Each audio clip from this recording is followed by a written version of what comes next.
Alright, people, I think we're live now. Welcome back. It's been a while since our last form check video, and here we are. So, hello to everybody. For those who are tuning in, I'm just gonna do a few things quickly. So what we normally do in these live streams is actually look at people's forms. And by that I mean not like your tax forms or anything, but your archery form. There we go, it should appear now. I normally do these every month or so, but the last time I did one of these was like back in December last year, I think. So it's been quite a while. So this may be a surprise for some people, but for those of you who are new to the channel or haven't checked out these streams before, basically people send in videos of themselves shooting archery, of course, and I give a critique on their form and advice on how to improve. Of course, I'm just one person giving a perspective. I will tell you things you might probably already know, but there are a few things which you might pick up from the observations. And the goal of this series is to help people learn from each other. I have a small backlog of videos. So yeah, people normally will email me or send it through Facebook. I've got quite a few on Facebook which I think I haven't looked at yet. I might go back to it in a second episode. But I've got around 5 or 6 videos on through email which I've been sent but haven't yet addressed. So we'll go through these. These go back to like March this year. So some of the advice may be a little slow in coming out, but nonetheless, hopefully this helps you or somebody else watching this.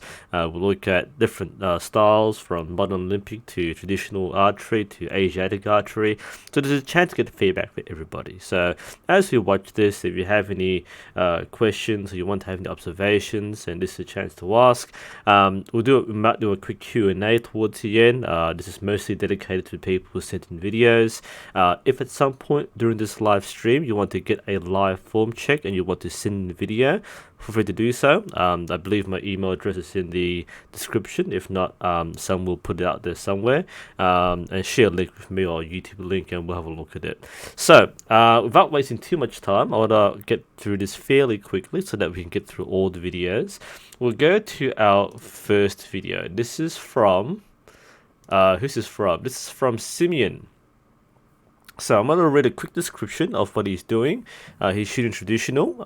He has no schools or teachers. A big benefit of this series is that for those who don't have coaches, those who can't go to a club and get instruction, this may be one of the only times you get a chance for someone to look at you. So we'll have a look at this. So this is from Simeon.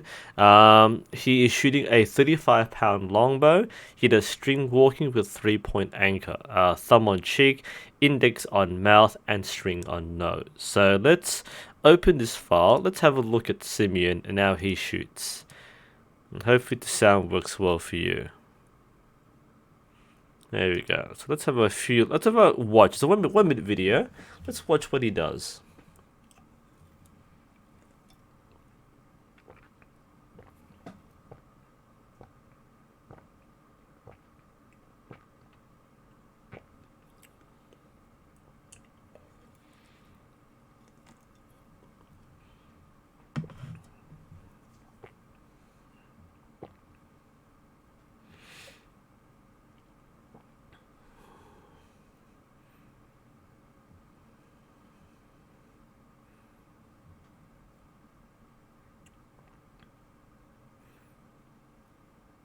Okay, I think that should be enough. Alright, let's turn the volume off just because that dog's been annoying for a bit. So let's pause here and let's have a little shot. So let's diagnose this sequence. Now overall, this is going to be a recommended video. So it will always appear, wouldn't it? That's fine, okay. So let's have a look at this sequence. So he's using string walking, so his fingers are below the nock. I believe he has his sight distances already, so he knows how to measure the distance of the nock. So he has the principles of string walking fairly well. His grip seems okay, not too strong, and this point here looks okay so far. Alright, so there's something which I probably notice here. There are a couple things to be very careful of. Now, Simeon isn't necessarily doing the wrong thing in this sequence, but having done a lot of demonstrations myself, even casually, you've got to be careful of your shoulder alignment. Now, he is shooting at a lower target. Now, the important thing to keep in mind is that when you're shooting at a lower target, you need to pay attention to your waist. Okay. Now, the general advice is to bend at the hips. You don't want to lower your front arm and lift your rear elbow. You want to keep your alignment straight but bend at the hips. And this can be quite awkward if the target is relatively close, because you have to basically hunch over. The reason why this is very important is because if you don't align your shoulders, you end up putting a lot of pressure on the rotator cuff right here. So even a light bow, even a 20-pound bow, can make this feel quite tender, and that's an injury risk. Be careful of this. Okay, this isn't really bad here. There seems to be some shoulder alignment, but if you're shooting a low target, I would expect more of a straight stance here, but you bend at the waist. Imagine there's a line coming across here. It looks really weird sometimes, but you just got to be careful that you don't pop this shoulder up. Now, that's not too bad here, but just be aware of that. Now, the rest of the shot process, I mean, it's a nice snappy release, so nothing wrong with that. Let's have a look here. Okay, so and we'll see our next shot. Something else I'll observe. It's mostly the speed of the shot, or the tempo of the shot.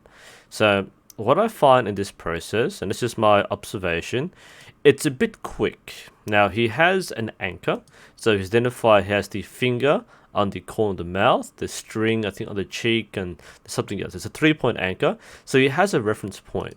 What I'm finding a bit of issue with is that he seems to shoot very quickly. So the moment he comes to his anchor, he releases. Now, it's not a bad release. It's quite a strong one. It looks like he has back tension. You can normally tell when the hand moves straight back. If there's a bit of a floppy fly swatting movement, I've made fun of this in the past. So people who do trad archery, you might go, you might anchor and then you release, and then the hand moves back. So this kind of jerky movement is a sign of a lack of back tension. Whereas when someone moves straight back, that's normally a focus on back tension. That's actually normally a good thing. So in this case, he seems to have it right. Let me just answer a question in chat here. If you're sending live form checks, send a link out on Google Drive or on YouTube to this email address, and I'll have a look at it. That will probably appear really in an ugly way on the screen, but you'll get that. Alright, so Alejandro, if you want to send a video today, feel free to do so. Now, where was I? We'll take the questions a bit later. So we are looking at Simeon. Sorry, just sidetracking here. So we saw Simeon's video. Like I said before, it's a bit fast for me. So the back tension seems good, but what it feels to me is that the moment he touches the anchor, he's released. There's not much time for the shot to consolidate. So I would spend maybe an extra second in this process to feel the anchor, to aim, and to expand. It almost feels like instinctive string walking, which sounds a bit weird, but just watch the pace. This is normal speed, not sped up, but if you look at the pace, draw, and then that's a bit more consolidated, but still a bit fast. That's kind of what I do when I'm shooting, but I'm at 10 meters, I know my gap. But this, for aim shooting, is a little fast. What this might breed is target panic, because basically you might be drilling the mindset where if you feel it here, you release. It results in a fast shot, but it doesn't mean everything's in line. So there might be visually not quite right, and physically it might feel not quite right, but that it might condition the person to shoot very quickly. Now, if this is a set distance, this may be too comfortable. If you're shooting at a smaller target or you're shooting further away, then you might find that you will benefit from slowing the shot down a bit more. Apart from that, I don't really have any major points. I think the most of the process is good. I think someone pointed the group out before. I don't find anything too wrong with it. That's workable. Bit of hip movement there in the last shot. This means by consolidation, you want to make sure everything's in position and still. That's not too bad, but like, it's a bit fast. So I'd recommend you take a bit more time in the shot. Slow down on the anchor. The draw is fine, but slow down on the anchor. feel the squeeze, and as you're feeling the expansion, set the alignment and keep everything still. So that way, you don't have any shots you regret. I mean, basically, if you're doing this, you shoot, you let go, and it might hit where you want it to, it might not. You don't want to have that inconsistency. You want to make sure every shot you do is everything you can achieve. And when it's a bit too quick, you have the second thought, you go, actually, I should have slowed down or should have checked what I was aiming. It's very hard to process all this mentally. So that's my feedback to Simeon. Pretty good process. It's not horrible. I think most of the basics are there. My advice is slow down. So let's move on to our next one. We'll temporarily flip back to our scene here. There are a few questions in chat, so I'll take a look at that one below in the next video. There are a couple here, so I'll just preload these in my browser as I am doing that. So this is actually, this is good. I think, yep, that's the right video. So two front view and a back view. We'll flip them over. Excellent. Okay, we'll put the sound up too for these ones. Okay, so have a bit of a drink break. What questions from chat right now? Greetings from people checking in, by the way. We have a few people watching. Christian, yes, I want to do yours. Let's do it right now while you're here. So I'll preload that. I got yours, so I'm definitely doing yours. I was just going to reverse order, but since you're already here, let's have a look at Christian. Okay, so oops, a couple of things there. I'll preload this, and then we'll have a look at this. All right, so Christian, just give me a few minutes. We'll get this ready, and then we will have a look at your form. I've actually seen this already, so I've got a few comments, but this is going to be really useful. Is that the same video? That's the same video twice. Okay, all right, never mind. You sent me... Oh, is that the same one? And what have I done? That is... July 10th, first of the Reiwa era, and that is the same video, isn't it? Alright, same video, doesn't matter. I'll put that. Okay, so let's take a few quick questions while we're waiting. Just so people are tuning in right now.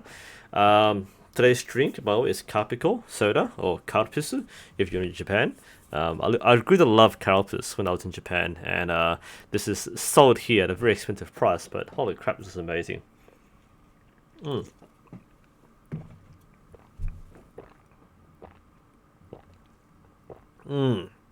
Ah, yes, Asian soft drinks. Okay, it's a quick question. This is from, whoops. Let's go through a few things. Let's see. This is from Chicledi Benche, or Chicledi Bente. Could an incorrect anchor result in a short draw, and could a short draw prevent me from aligning my draw elbow from the string? Yes to both. It's not like the one problem, but yeah, having an incorrect anchor can result in a shorter draw, which can result in inefficient alignment. So yeah, that can be the case.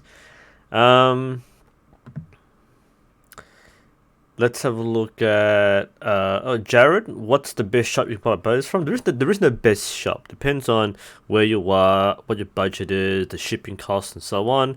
People recommend like American stores like Lancaster because they've got like the largest inventory. They've got a good online system, very good customer support.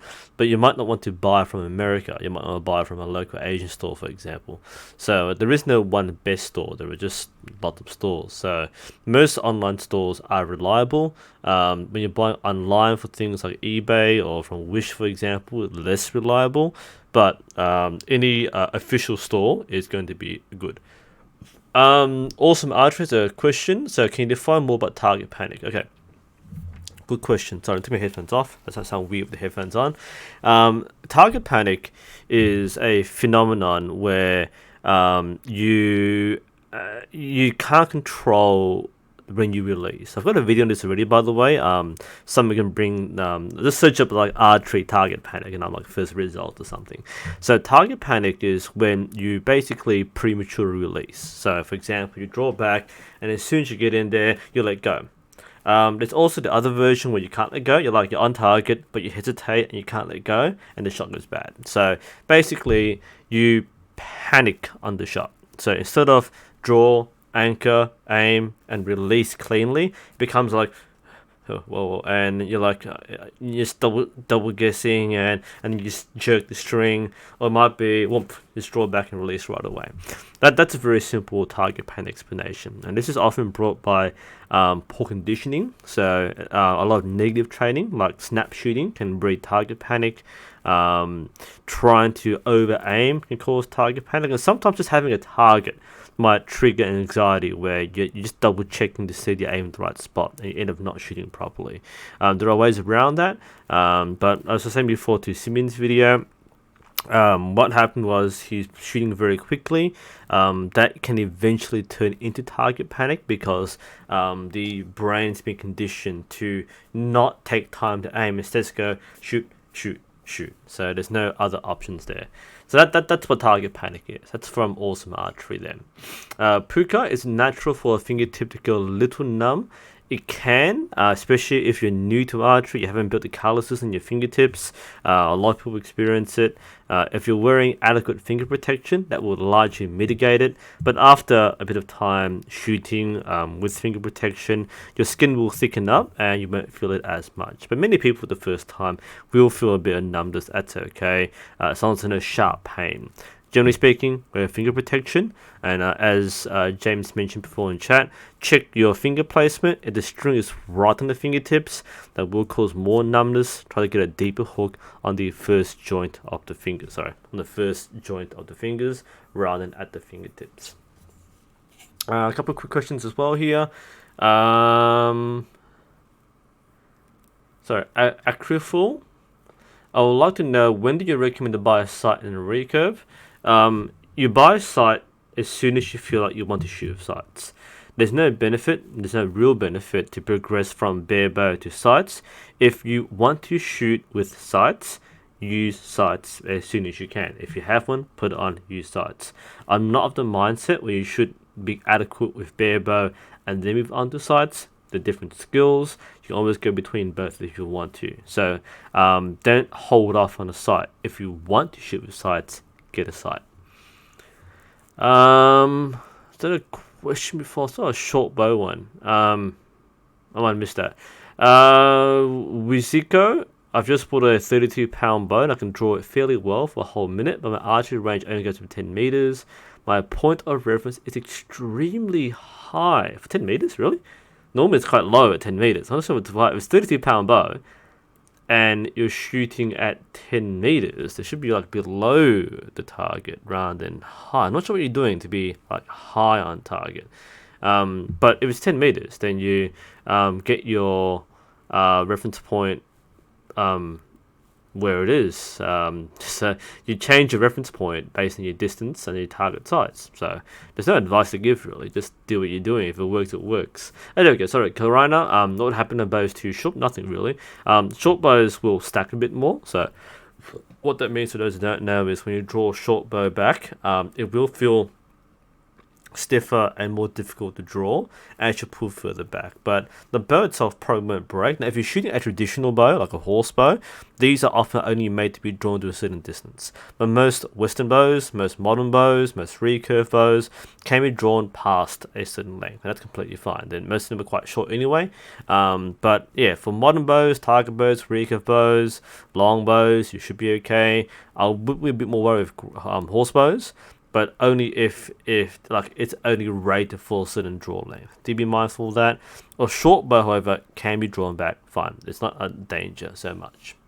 So that's it. Let's go to Christian's video. So this is Christian Lohman. So let's flip over, and I do love the dating system used here.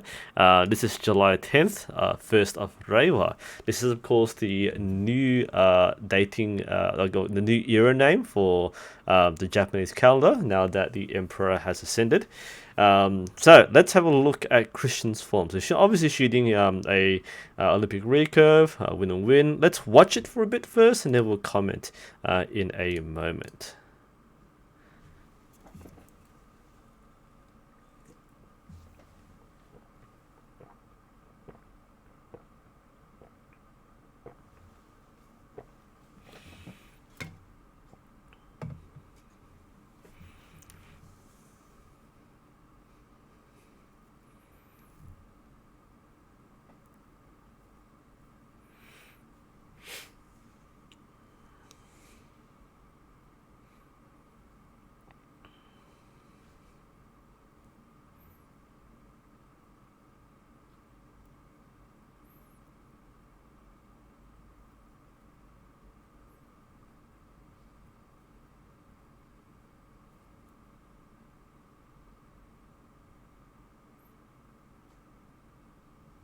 Okay, there's a bit more to it, but I think that covers our sequence there. So I normally look at like 3 or 4 shots.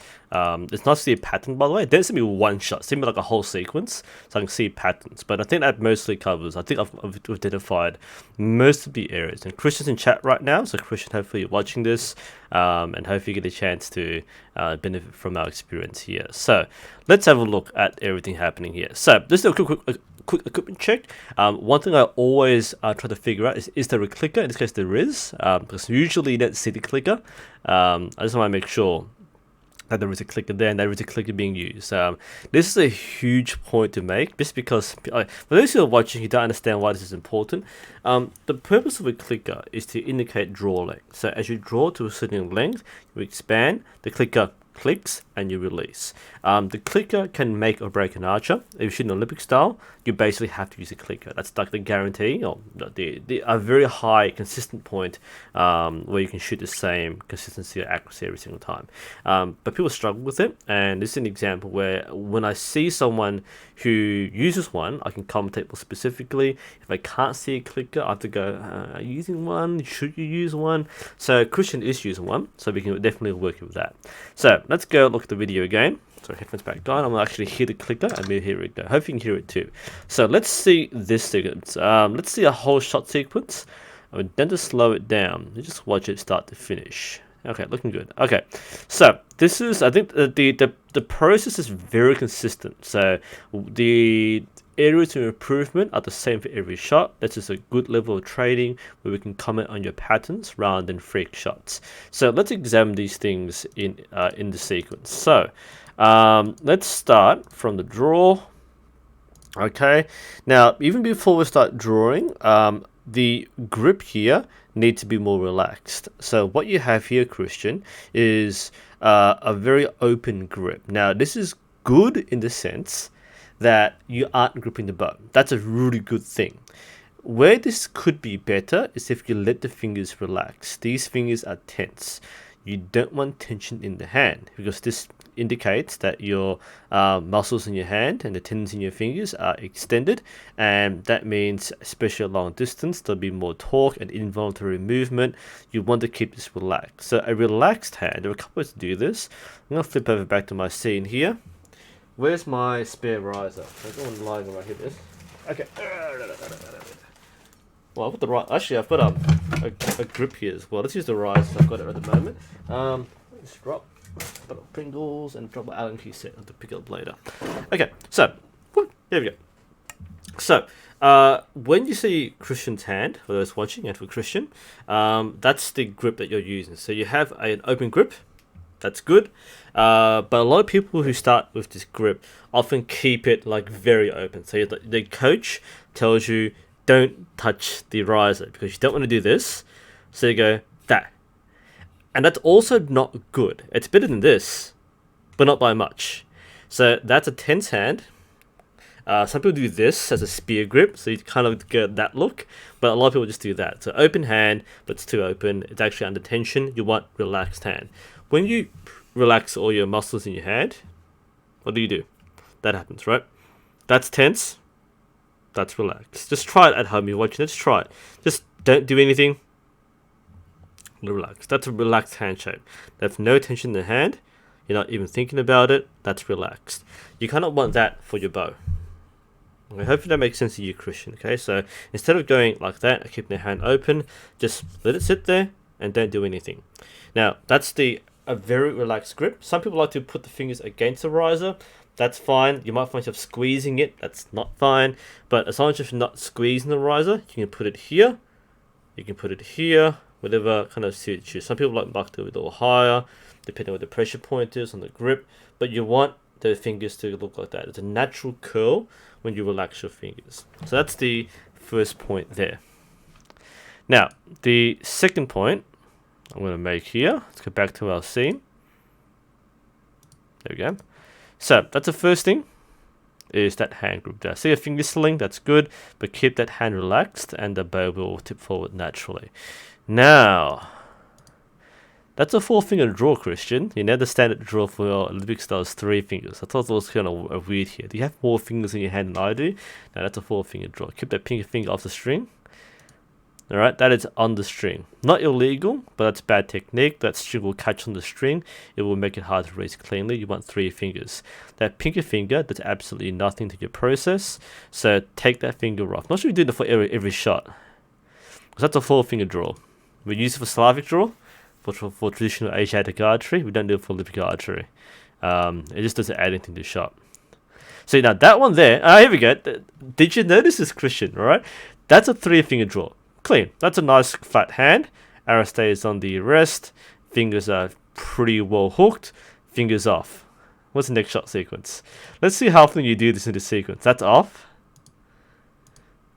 That's off. So these draws look pretty good, okay? But that draws, looking at what's going on there, Christian? What's happening? Is this from the very beginning?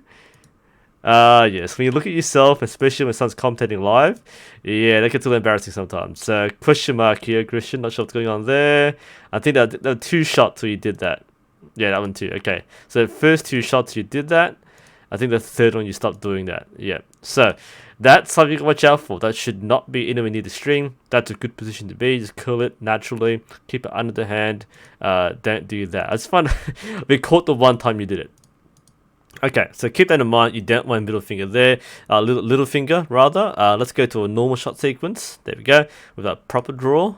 There we go. So it's interesting how it starts on the string there. This is a habit now, alright? So we've got to identify this and address this. That should not be anywhere near the string, even at draw. So that goes off. That's fine. But you start with it on. Okay, that's something which, again, only one style does that. That's Slavic shooting. So not sure why you're doing that. Just keep that in mind. You don't want that finger on the string there. So that goes off, but you start with it on. You just want one extra thing which complicates the process. So that's it. Let's see everything else. Shoulder alignment's pretty good. Hand relaxed, finger off. Shoulder alignment's not too bad. And let's see the draw, but the anchor seems fine, by the way. So they've got nice reference points, good chin anchor from what I can see. So there's a contact with the jaw. Head, it's a bit of head movement, not too bad. Let's just see this again. Ideally, actually, yeah. Now, ideally, what you should do, Christian, is keep your head in position. So before you start the draw, have everything in position. So your process, that you're knocking the arrow, and then as you draw, head turns, head means back, bit forward there. Not a huge movement there, but try to keep your head still before you draw. So set your head position first, then pull back. Now, once everything's in place, looks alright. Now, the next part is the expansion and the release. That's where things get a little more difficult. You mentioned that you're new to using a clicker. That's understandable.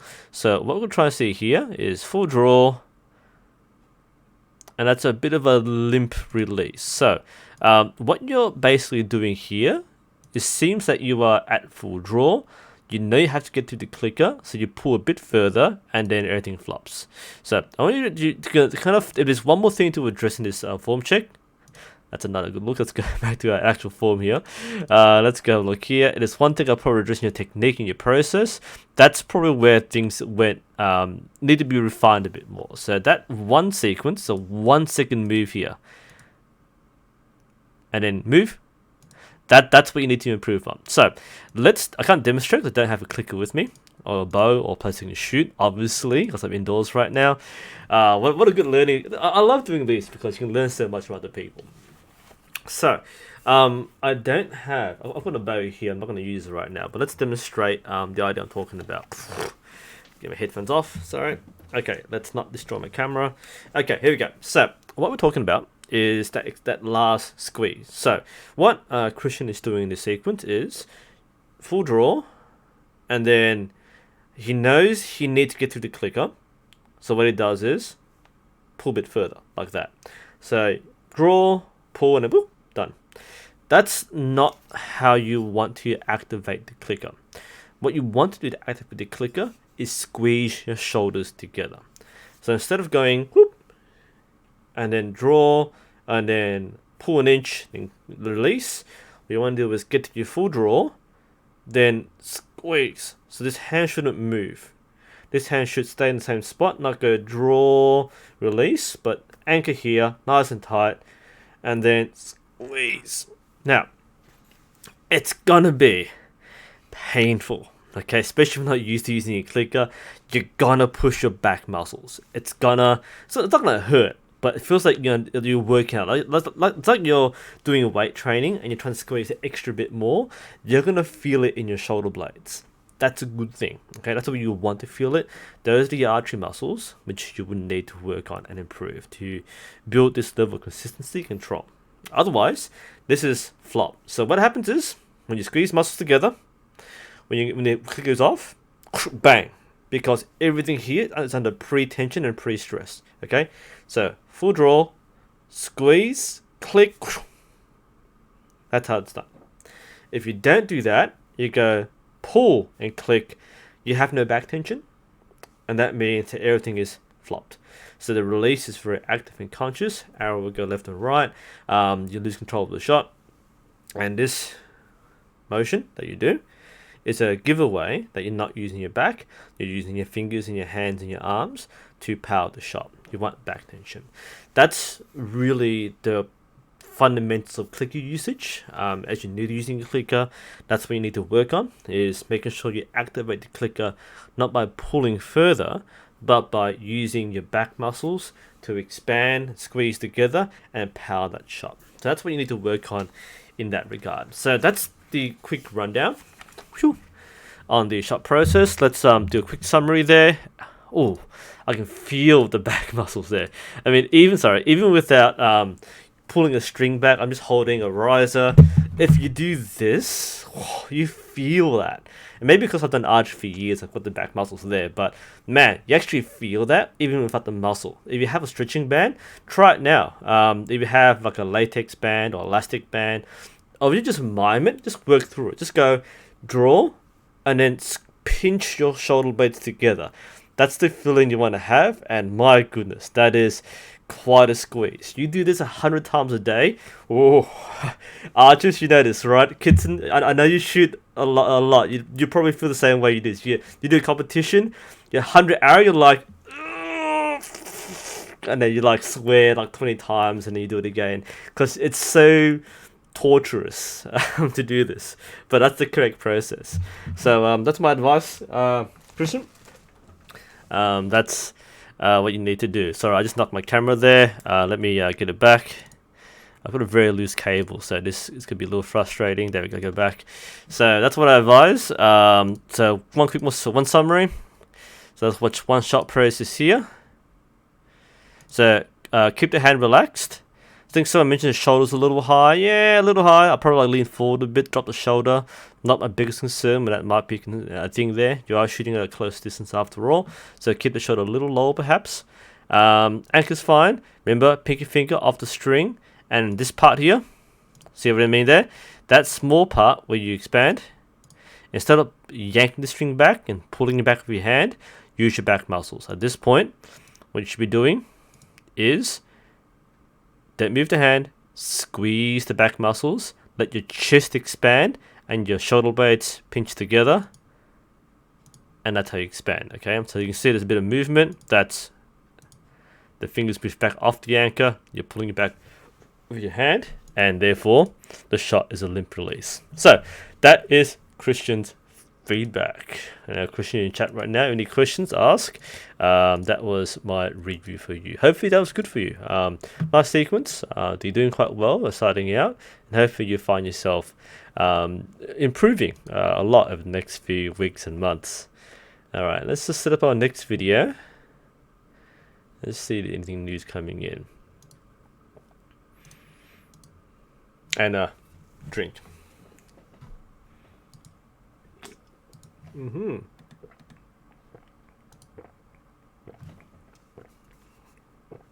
It's nice. Had for a long time. I love the water version, Carpus water. It's non-carbonated, but this is nice too.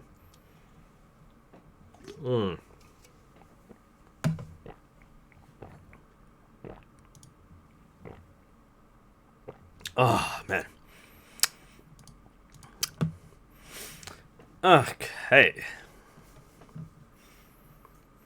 Yep, Kitchen's right. The release should be more open than fingers, but I think that's to do with pulling through the click as well, Kitchen. If he squeezes, that release should be a little snappier, a bit more relaxed. I think because he's consciously thinking about pulling through the clicker, he's pulling it through, and he's forcing the release that way. But I think so addressing one problem will also address the other. All right. Any quick questions here, by the way? What should I do, Corona? What should I do if my arm pulled a muscle when competing? Well, that's the thing with your arms, because archery is mostly sorry, this is a game shot. Yeah, I'm the Savage Bear Hunter. If archery isn't really based on arms, but where it might be problematic is when you can't hold weight on your arms because your muscles sore. If that's the case, relax it. Don't stress it out. You shouldn't have arm injuries, but depending on which part of your arm, it might be the weight, might be incorrect tension. Archery shouldn't hurt. If it starts hurting, then something's not right. Address that problem or take a break. That's what I recommend. Artie, on clickers, using it means you have to have the right arrow length that is properly suited. Yes. You need to cut the arrow so that you can activate the clicker at the correct setting. Gary Reyes, my shot got short off target when I'm tired. Is it because of his back muscles? Generally, yes. If you're more tired, you're probably not activating. You're probably not going as far with your expansion. You're probably pulling weaker with less consistency, less flow. So if you're focused, you might go in, straight up, back tension, straight in, squeeze, release. If you're tired, you're going to go, might drop the arm, might drop this arm, things go off, you might anchor shorter, and there's less energy in the shot because you're not expanding fully. Therefore, the shot will likely be shorter. What you'll find, by the way, that if you learn correct technique and you execute it fairly quickly, it will actually go slightly higher because there's more efficiency. You lose less energy in collapsing, you're actually fully expanding. So you might find that your excellent shots will go slightly higher, whereas your average shots will be slightly lower and your bad shots will be very low. So sometimes that vertical elevation drift might not be sight setting or anchor point, it might be shot execution. Alexander, suggestions about day for competition. Should you make intense training round? The day before, don't train. All the preparation should be done the week before. Days leading up to it, if you want to warm up, and especially if you're traveling. You need to obviously acclimatize the condition. But if you're doing a local competition at your club or nearby, don't stress out about shooting. Get used to the environment, but don't force yourself to shoot like a whole round. It's just normal practice if you want to. Don't do anything extra, especially if you're not yet fully conditioned. Otherwise, you find yourself exhausted before the competition. I've done it before, by the way. I did a state competition where the day before I was getting sight settings. I shot like 1,000 arrows or something. No, not 1,000 arrows. More like 100 arrows, 200 arrows. And I had I was injured basically by the time I reached the state championship. Shot a very low score. Unfortunately, it stands on a record, but I enjoyed myself, had fun. But I had a shoulder injury basically by the time I reached the event. So just keep that in mind.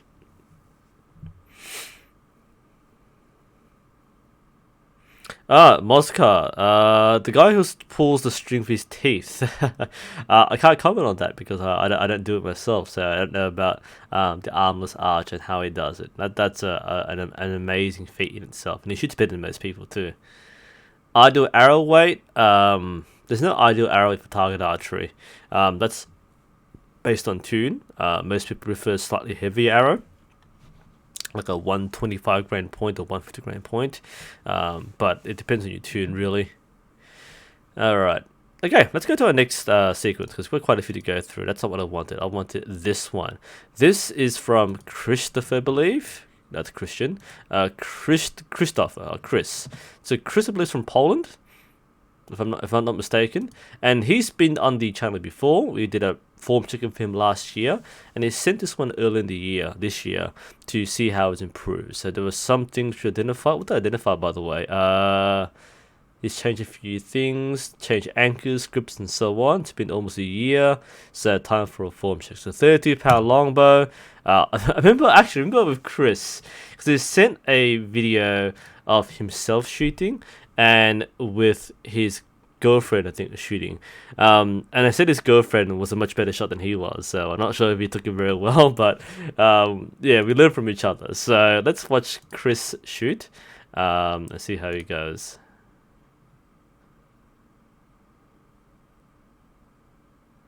I'll zoom in a bit here. It's a vertical film. Let's have a look.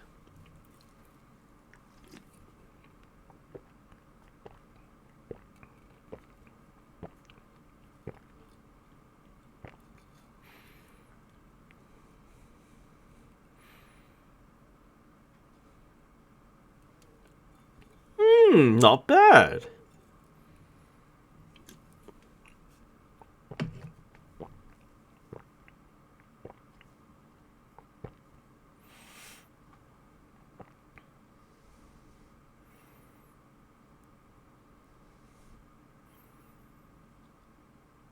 Some of these shots are pretty good.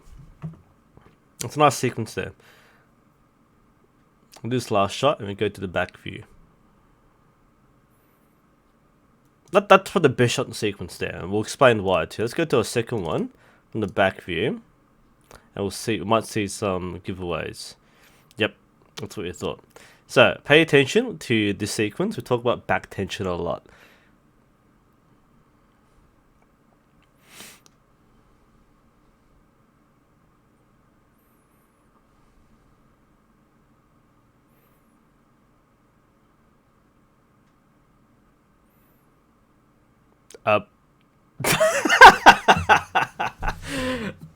That happens.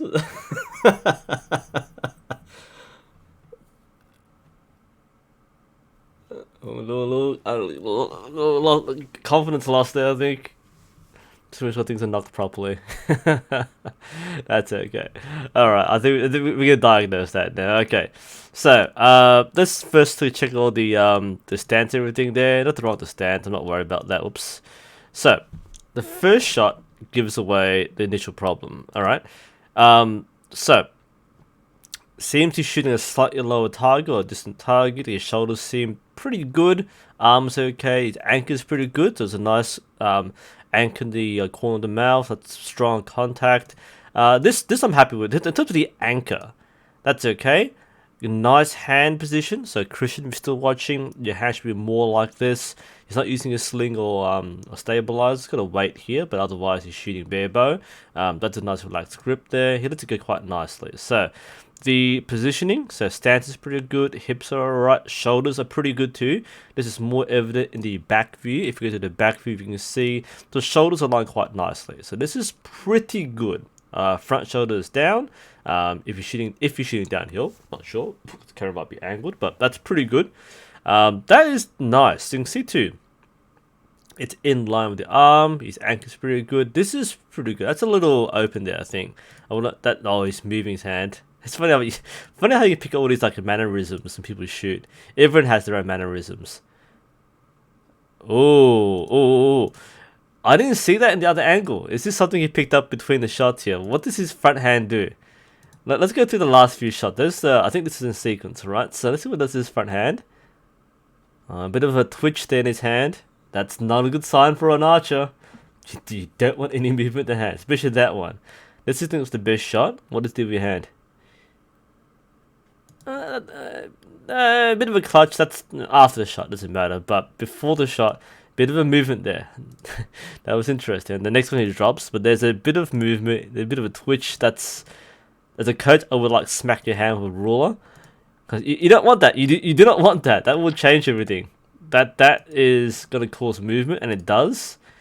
In fact, that's a collapse. If you slow it down, you'll see he collapses on the shot. It's a half speed. Yep. Okay. So what you want, this is again really fine tuning here. What you want is the arrow to stay in the same spot or continually move backwards.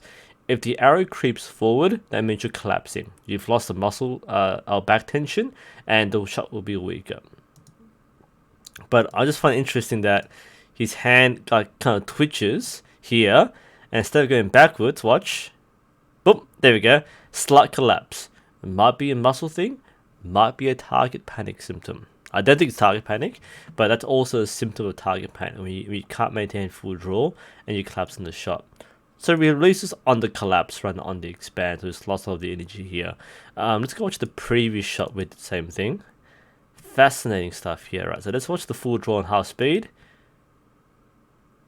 Twitch, yep, see, he creeps forward. So this is more advanced stuff, but you want to maintain that draw.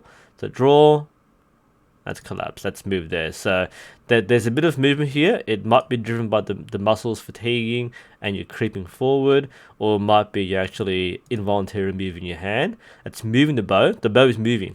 So the arrow's moving, so is the bow. Boom, there we go. That's affected the shot there. You don't want to do that. Keep the hand relaxed. I think the first sequence shows the relaxed hand a bit better. That's a bit better there, but you want to keep it a bit more relaxed too. Now, the one I think I wanted to work on more was the release. So this first release, there's no back tension there. So it's basically a pluck.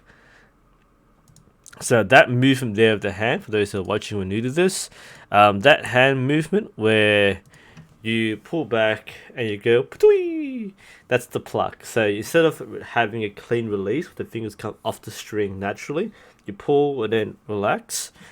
People who have that little fly swat, you've let go like that. You've opened the hand forcefully, and that's what happens. You're pulling and then whoop.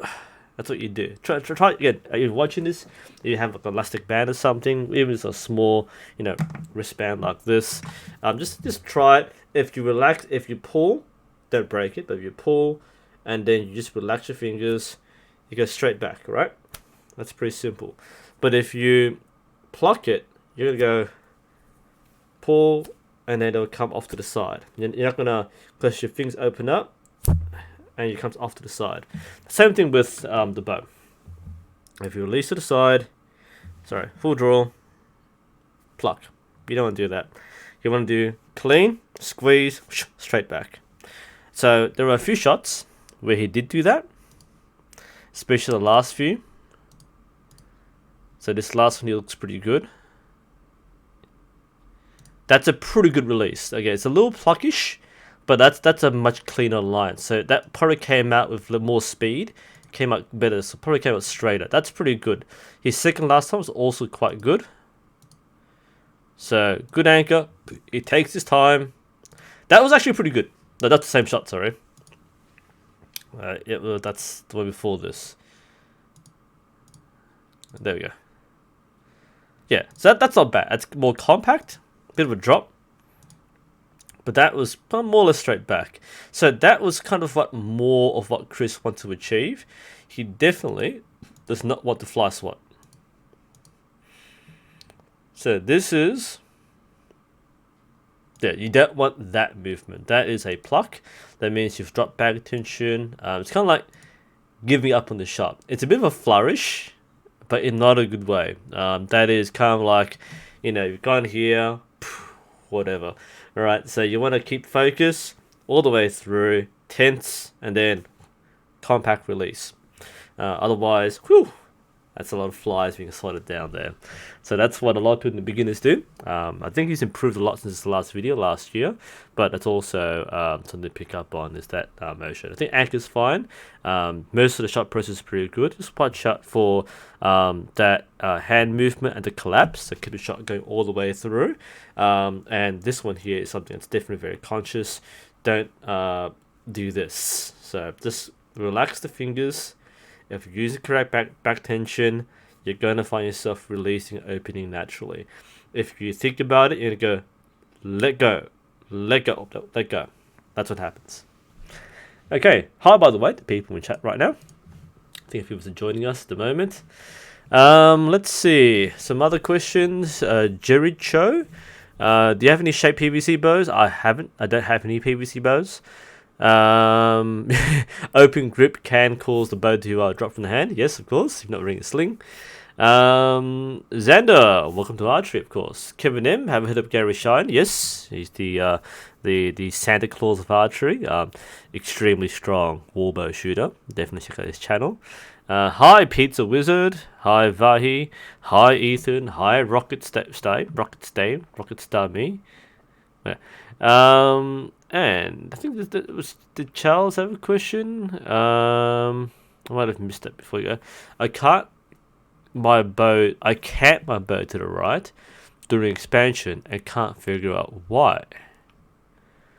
But that usually happens because you are canting the bow. You have to explain why because you're canting, you know. Alright, so by the way, Wizika, not can't, not can't. I misread that too. So canting is like tilting the bow that way. The reason why people can't is it's actually more natural to shoot with slight cant. This is actually quite important, okay? So if you're shooting a straight bow, which I don't have here right now, I'm not making sure. I don't have a straight bow. Okay, feel free to laugh at me, right? I'm gonna use. Imagine this is a bow. I know it's a can of Pringles, Southern Fried Chicken flavor, empty by the way, unfortunately. But the thing is that a straight, this is a Pringles bow. This can work with me, alright? So a straight grip. I'm not sponsored by the way. I should be, right? So a straight grip is actually quite unnatural. You always find yourself tilting your hand slightly. Now with a straight bow, because the elbow is kind of feels a little funny, it's more natural to kind of start you can to get that maximum efficiency. So it's more comfortable for most people to align a straight grip with slight cant. Now, if you're shooting, the things I do for you. If you're shooting a bow like this and you're gripping around like that, it may be more natural to cant this way. In fact, I shoot most of my bows with the cant. So if I'm shooting a longbow or a traditional recurve, I tend to cant. But if you were shooting with a modern Olympic grip, for example, instead of canting the bow, the fingers are off the grip, and the hand is off the bow. In fact, the modern grips, like this one here, this is a Mike Harder grip, I believe, with my name on it, from Chaser Archery. The modern grips are shaped so the hand will sit in a certain way. People ask, well, if you don't grip the bow, why are there grips? The grips are contoured so that the hand will sit not like that, because that's uncomfortable to hold. I can't really show it to you, but if you hold it like that, it doesn't sit in the hand properly. To make this sit in the hand properly, like a proper pistol grip, you have to slide it this way. So the elbows turn outwards because of the grip shape. Whereas in a straight grip, Pringles bow, with a straight grip, because there's nothing to contour the grip, what happens is you will naturally move it this way. So your hand is in the same position. Okay? With a modern target bow, the grip is angled, so this sits fine. With a straight stick, it's not angled, the bow is turned this way instead. Okay? That's straight Pringles bow, canted. Whereas with the modern bow, that's the idea there. Okay, that's why you might find yourself canting. Good question, by the way. It's a pretty tough question to answer. Glad I can answer that one. Hope that will make sense to you. That's probably the reason why.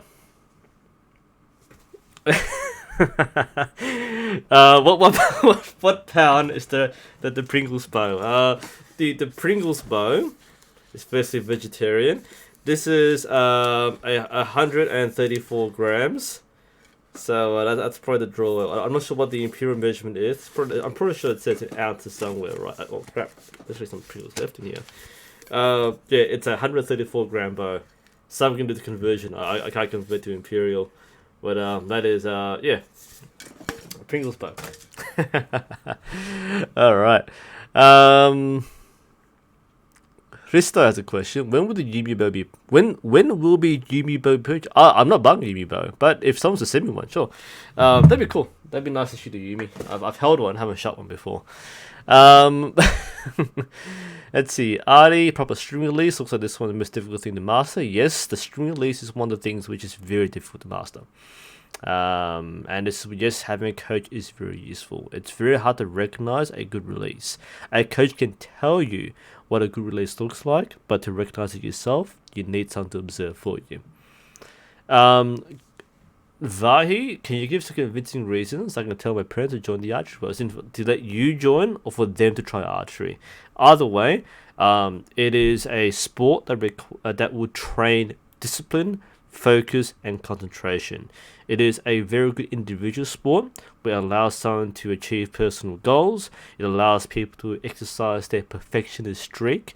It is very self-centered. It doesn't involve other people. It can be competitive. It can be relaxing, and there are immense benefits.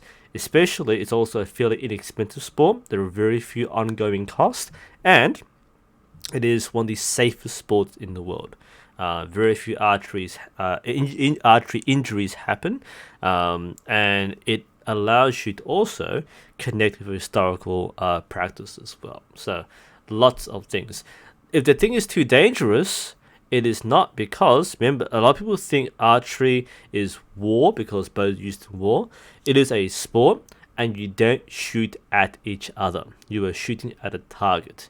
So a lot of people, even the public today, here for example, we have the council who think it's dangerous, you're shooting arrows. No, you are not shooting at each other. Okay, as long as the space and the facilities are properly arranged with safety in mind, there is zero risk to the user. The most dangerous risk is if you don't watch where you're going and you poke yourself with the arrow as you fetch them. But you are not at risk. There's always a risk, but the risk is so weird. Like, you have to shoot an arrow that bounces off a concrete wall and then spins back and hits you in the eye and you die. That's some Final Destination stuff right there. There's basically an injury rate of 0 in archery. So if you think it's dangerous, there is basically no incident where someone who's practiced the sport properly has been hurt. Like, there is almost none. Okay, there have been freak accidents where someone else has been hit because the machine in the backyard, but in the correct space, under correct supervision and practice, you would never get hurt. Unless you do something really stupid and you hurt yourself. Okay, it has some of the best safety records in the world. I believe the only safer record is like shooting, like firearms, because the regulations with guns are almost the same as bows and vice versa. So the range rules, the safe handling of the bow, these things are so ingrained that you can't say it's dangerous. People who say it's dangerous have a bias where they want it to be dangerous and they want it banned. That's what I found on my experience. Anyone who does archery, there is a 0 risk unless, again, the field is not correctly set up. So, yeah, I know your parents can be tough to convince sometimes, but it is actually one of the safest sports. I mean, what other sports do you do? Soccer, you're going to get injured. Basketball, you're going to get injured. Football, get injured. Boxing, get injured. What's archery going to do to you, right? Huge benefits for archery. Okay. Regarding flexing your arrow before loosing, what do you mean by that? As in, like, the flex test? Or before loosing? As in, like, when it's on the string? Like, which part of the process are you talking about when you're flexing the arrow?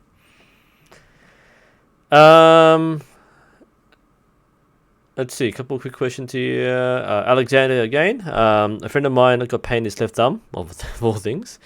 We cannot pain his left thumb from archery? Is he shooting thumb draw? I can't explain why there'd be a thumb pain here. I've never seen that before. Dragonite, do you have any good recommendations for arrows to buy for a bare bow archer? But really, inexpensive ones. It depends on what you're using the arrows for. If you're competing, you want a specific kind of arrow, which is high quality. If you're just doing casual shooting, then get a $10 arrow. Eastern Apollos, fine. Carbon Impacts. A lot of the $10, $15 arrows are completely fine. So it depends on what you're using it for. Yep, Jerry. Yeah, Target Archery Club is safely crossing the street. That's true. I had this whole series where I was disputing the council closure of the club grounds on the basis that they did a risk assessment, and they said that there's like a 1 in 5 chance, like a 50% chance in 5 years, where someone would get hit by an arrow, and we disputed this because there was no evidence. If there was a 50% chance that a person or property would get hit by an arrow from the field, that means we should have seen like 10 arrow hits and 10 deaths. They actually said there is a high chance someone get killed by an arrow. There have been 0 recorded deaths, 0 hits by an arrow over the course of 60 years. So this risk assessment was completely fabricated. We disproved it. So that's what we watch out for. When people say it's dangerous, on what basis? What actually will happen? Because people who get challenged on this belief that archery is dangerous will stick to that belief and they won't change their minds. So be careful how you pitch this, but the thing is that what can possibly happen that will make it dangerous compared to different sport. Have I heard of NSP? Yes, I have. That's the National Archery in the Schools program. I haven't got a good track record of NASP, by the way. I don't talk about NASP. I mentioned it very briefly here. I actually offered to cover NASP on an official basis or even unofficial basis, but NASP is very corporate. It's a corporate program. It's a very good program from what I've heard. It's very appropriate for schools where the teachers run the program and the kids get involved. It's a good way to get engagement.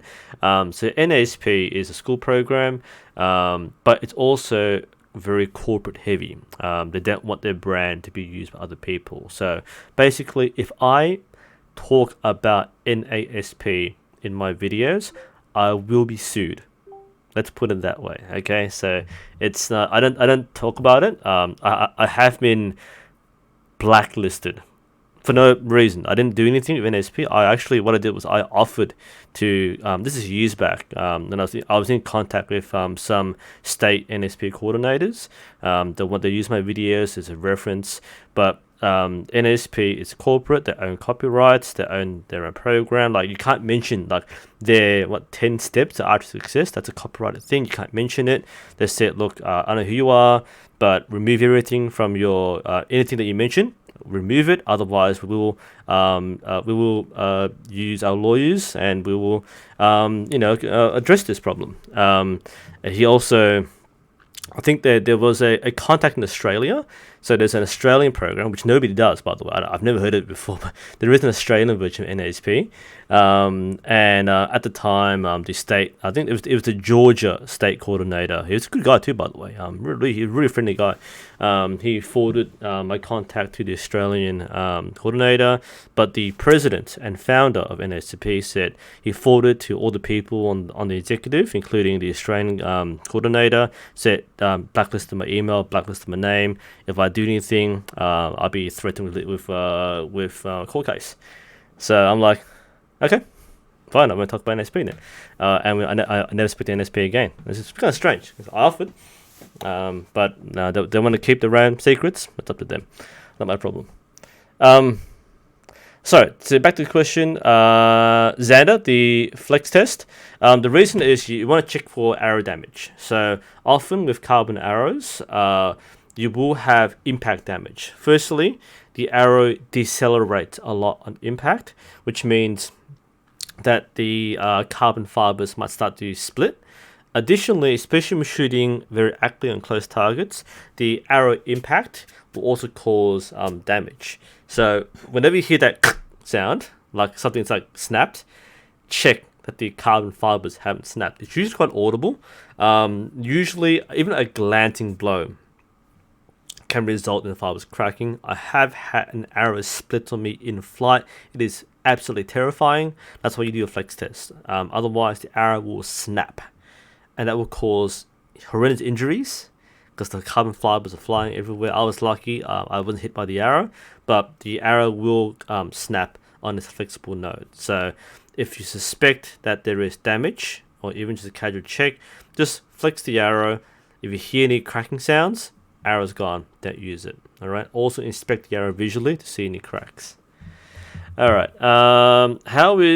Pizza Wizard? How different is Reef Anchor to traditional archery anchor? Traditional archery anchors tend to be a little higher on the cheek, reason being is that it's closer to the eye, easy to aim, and a bit more instinctive to anchor, like the earphones on the cheek here. Whereas the Olympic Anchor one sights, so you don't need to have that close gap. Anchoring lower also allows you to shoot further because it's a high trajectory, and because you're using sights, you don't need to have a high anchor point. And I find that having the 3-point anchor, nose, lips, jaw, is very strong and consistent. Whereas the bone here, is very strong. Cheek here moves a bit more. All right. All right, we'll go back to. There are a few more things. Sorry, KTG. For someone who's new to archery, what's a few crucial things you should be looking out for joining a club? Mostly support. Does the club have a good culture? Are there events? Are there instructors and coaches? Are the people there committed to archery? Are they passionate? You find that some people go to clubs. The club doesn't do anything. And they don't help archers, so there might be a problem there with the club where you want to do something but they don't support you. Just keep that in mind. Otherwise, most clubs seem okay. It's mostly, is it accessible? Does it open the hours you want it to? And are the people there good people? Mostly yes, but you might find that the environment isn't good for you or doesn't really do what you want to do. If you want to compete but they don't have a competition circuit, then you might want to find out other places or join multiple clubs, for example. Okay, let's flip through a few more videos. That was Chris just said before. I've got like 2 more we'll go through and then we'll finish up pretty soon. Scott Marone. So this was sent fairly recently. This is a good video analyze. So let's get this loaded up and we'll flip over to our browser here. What is it doing this? Very suspicious recommendations. Let's watch. Let's put the volume down a bit, sorry.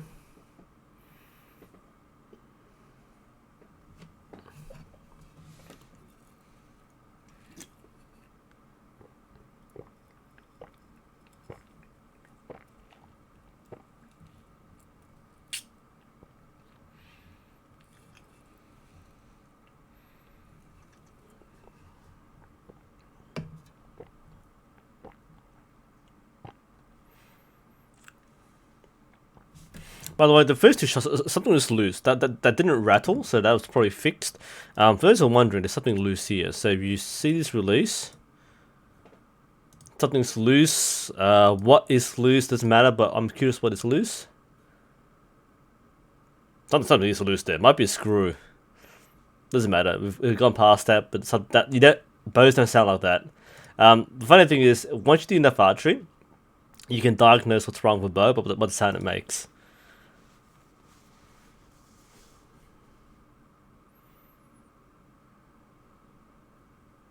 That was fixed. That's a nice smooth bow then.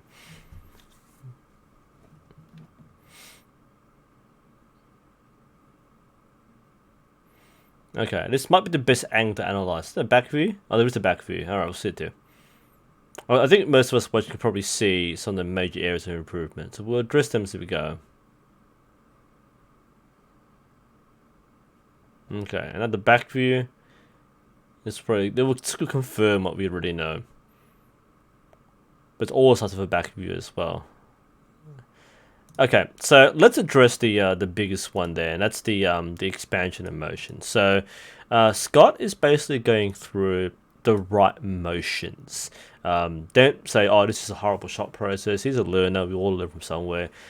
He's been taught and is going through, or at least he's learned the right motions. So what he's doing here is the right idea. So he knows what he's looking out for.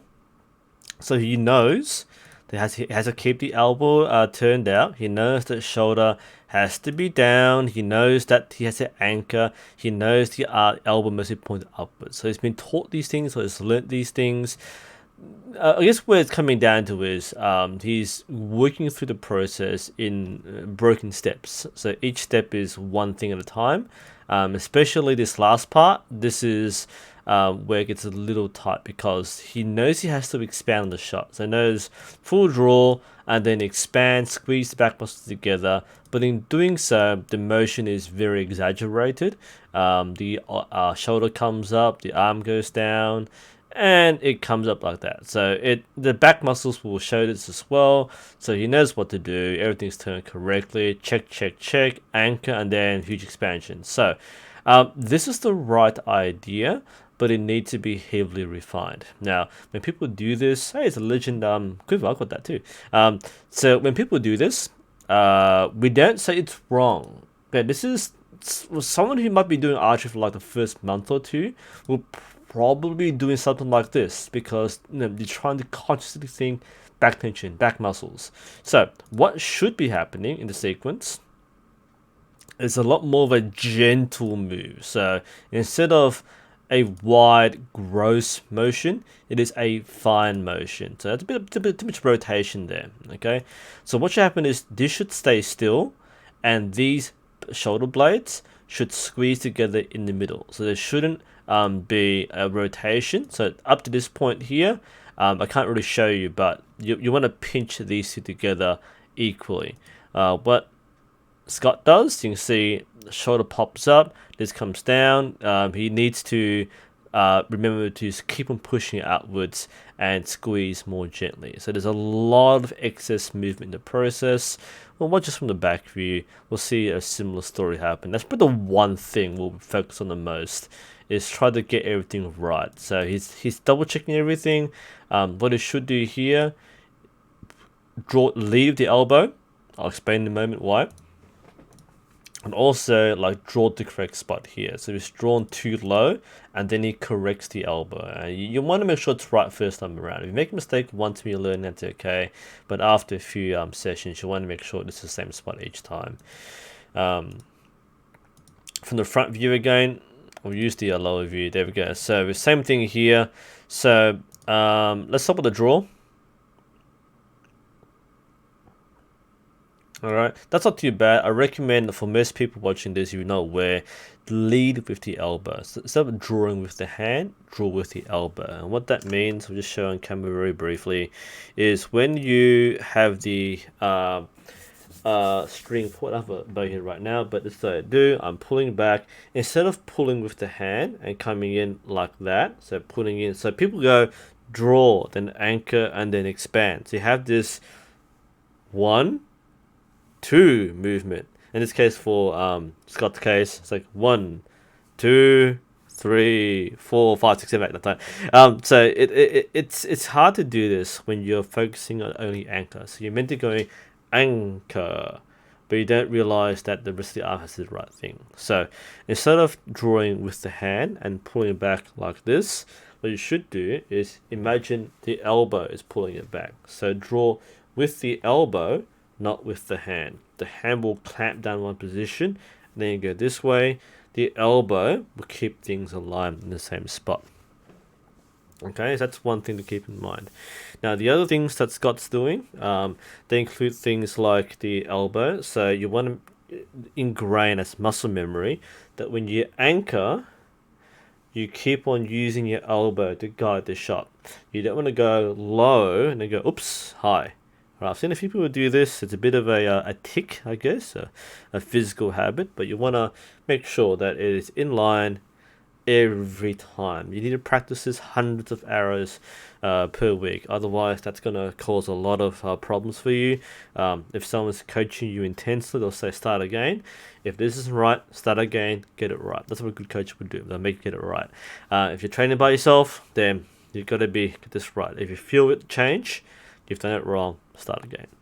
And then there's the excess movement too. So when we see the expansion, I know you know what you're doing. You're trying to get a clean expansion, but you don't want to have this gigantic motion in your shot process.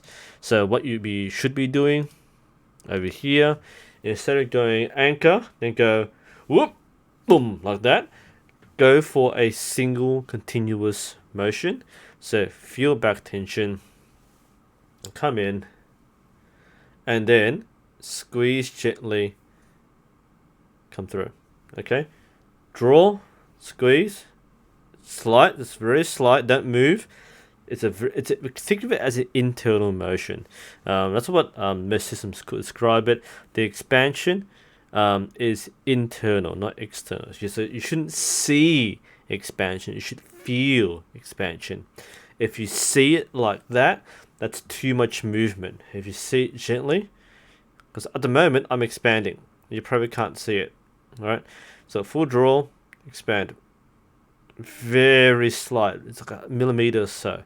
That's how you activate the back muscle. You don't go draw that. So keep it small, keep it internal, feel it in your back.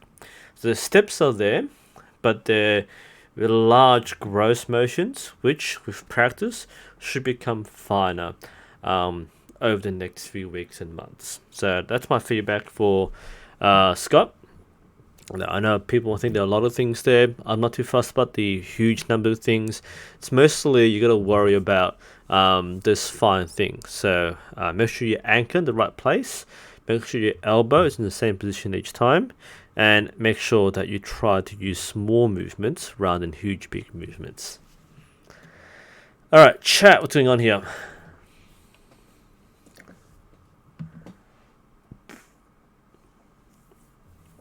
Some Southern Cross questions here. What's Southern Cross? In the club they used to go to. Are there many traditional archers? Yeah, there are a few. Most people are casual. It's like one competitor. I should try it, of course, every now and then. Gizmono. The string shouldn't snap at the loops. If there is some weakness on the string loops, check that there's no abrasion. So if the the limb tips are sharp, they will rub. You don't need wax on it, but check firstly that there is no sharp edges. Some do, unfortunately. Also check that the serving hasn't unraveled. If the serving starts wearing thin, that's when the string can snap because it's getting more and more abrasive. I've had it happen. It's pretty alarming.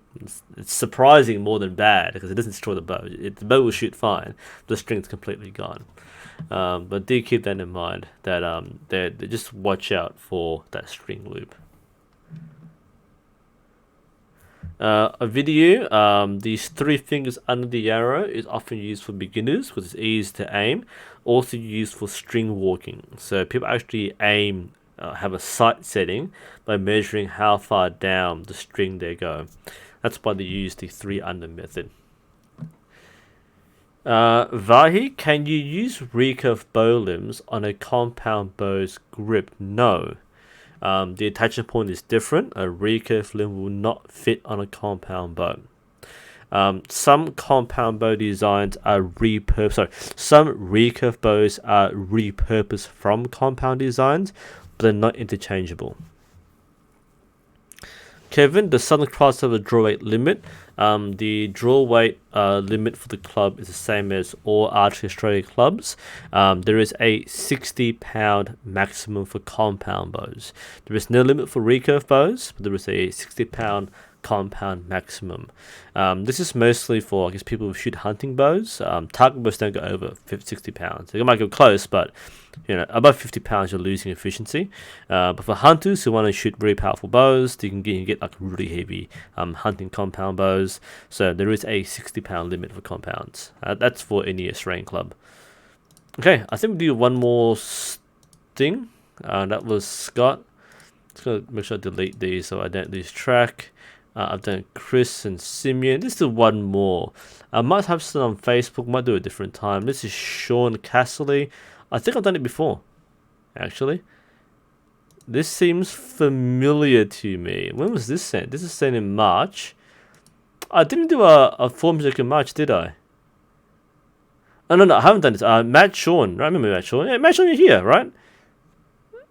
Yeah, I haven't done yours yet. Sorry, I remember you sent me some before. But yeah, you're here. Good. All right. So, this is Sean. Hi, Sean. I'm glad people can make me the live streams. I didn't realize that people are actually here. So we had Christian, and Sean's here. All right. Let's watch Sean. Let's flip over. Hi, Sean. I know you're waiting patiently for this. You're probably like, oh, you shoot so much better now. You probably have. It's been like, what, 3 months? Let's have a look at Sean.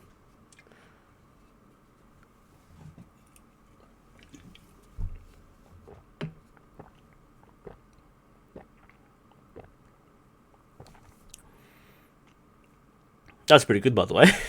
I was appreciating the process there. I like my first one that I believe that's your arrow counter, right?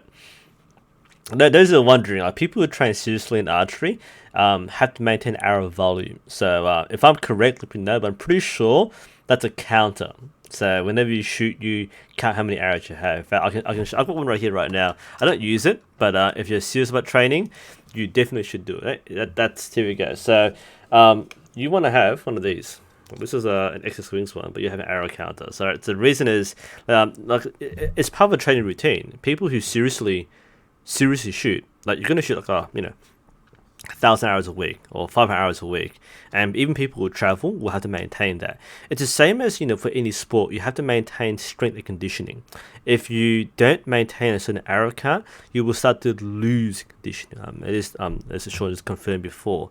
So basically, you will count how many arrows. It's a sheep counter, right? This is an arrow count. The same thing basically. But it's basically a counter, but it's like brand it's an arrow counter and sell for twice the price or something. But same thing here. So let's say you shoot it and you go 1 2 3 4 5 6. You've got 6 arrows, and you do this every single time you shoot. Normally you shoot in sixes, but if you shoot more arrows for practice, just count. You shoot 10 arrows, 1 2 3 4 5 6 7 8 9 10, and then you do this every single time you shoot. So you shoot 6 arrows, 2 3 4 5 6, and you get used to the whole idea of counting arrows. So it's so hard to keep track of how much you shoot. If you're shooting rounds, it's easier because there are set arrow count. If you shoot a 1440, 144 arrows. But that might not include warm-ups, might not include cooldowns, might not include practice ends. So you keep count, and by the end you have your daily or your weekly arrow count, and you will log that. So Sean's already doing good things by having the arrow counter. And reset this somehow. How do we reset this? Oh, there we go.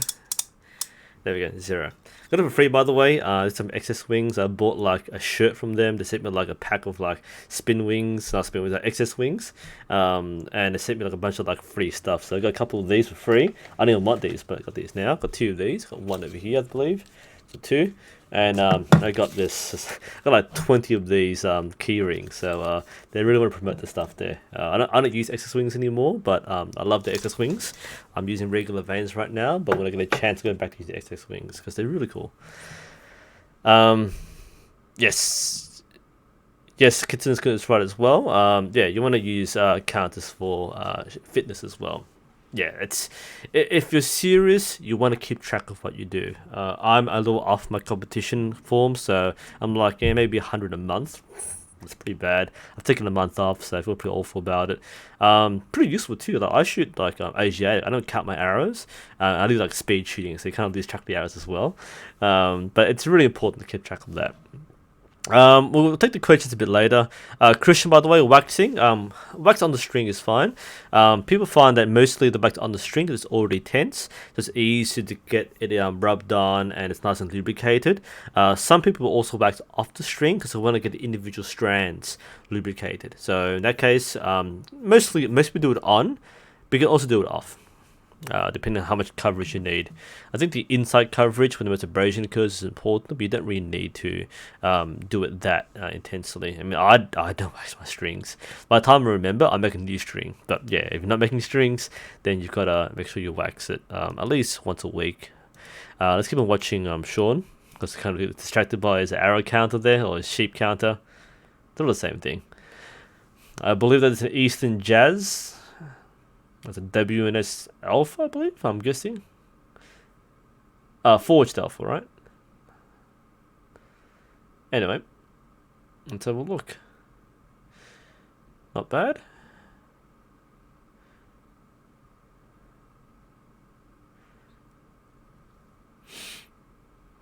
This is a nice video to finish with. I think this shows the most understanding of fundamentals. So everyone's watching this is kind of what you want to do.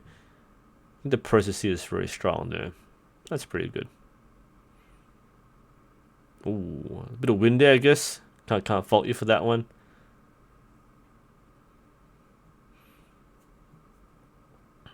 I'll skip through a bit of shot process. Nice and patient. This is good. Normally people cut like edit all the video, the footage, so you don't see the setup, but you can see the entire process because this is what you learn from scratch.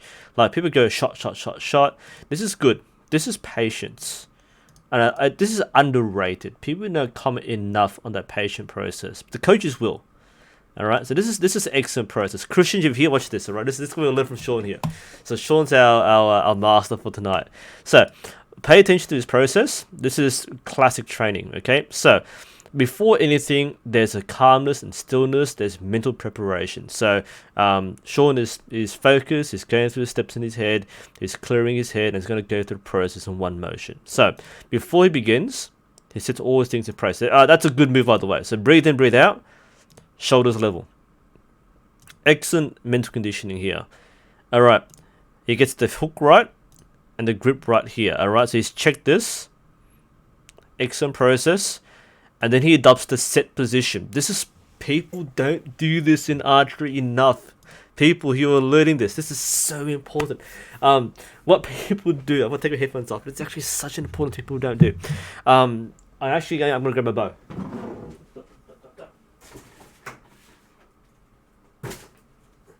Alright, it's my cheap fiberglass one, but close enough. Okay, so what people don't do enough, I've got to praise Sean for this because this is process, okay? What he's doing is he knows what the process is. I've got my cheap bow here, but people go, alright, knock arrow and then pull back and shoot. Now, this is more for trad shooters, you just rush the process, but even target shooters, you knock and then you just go like that and you shoot.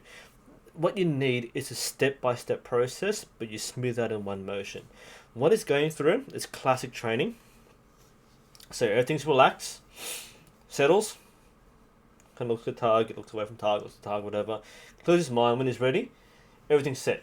So knocks the arrow, checks the string grip is correct, checks bow grip, right pressure point, and then it goes what's called the pre-draw or the set position. So we can make sure that his shoulders are correct. His shoulders correctly aligned here as well as down low. He checks sure his stance is correct and his hips are correct. He also adds a bit of tension on the string. And what he'll do next is he'll go through each motion. He'll lift up high. And he'll release. Very clean process here. And I think that is one thing you've got to get right. So before you even draw, you have everything in the right position. So as we watch this process, I'm halfway through already. So that's a set position. His shoulders are checked in the right position. His grip is checked in the right position. Basically everything should be right here. And we'll go through exactly what I said.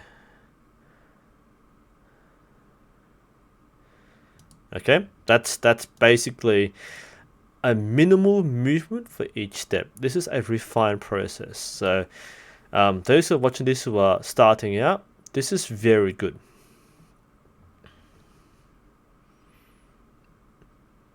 And that back tension was there. I'm guessing no clicker, by the way. I don't see a clicker.